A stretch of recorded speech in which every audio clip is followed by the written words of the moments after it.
மயிலாடுதுறை மாவட்டம் மயிலாடுதுறை ஊராட்சி ஒன்றியத்துக்குட்பட்ட மயிலாடுதுறை புறநகர் பகுதிகளான சீனிவாசபுரம், பேச்சாவடி உள்ளிட்ட பகுதிகளில் கடந்த ஒரு வார காலமாக முறையான குடிநீர் வழங்கப்படவில்லை.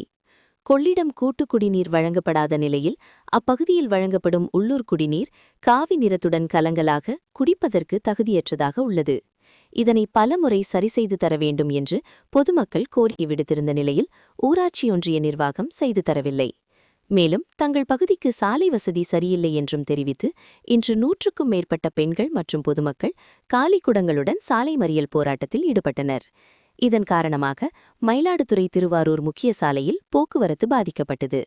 காவலர்களினர் மற்றும் ஊராட்சி ஒன்றிய அதிகாரிகள் பேச்சுவார்த்தை நடத்தியதைத் தொடர்ந்து 1 மணி நேரத்துக்குப் பிறகு சாலை மறியல் போராட்டம் விலக்கிக் கொள்ளப்பட்டது.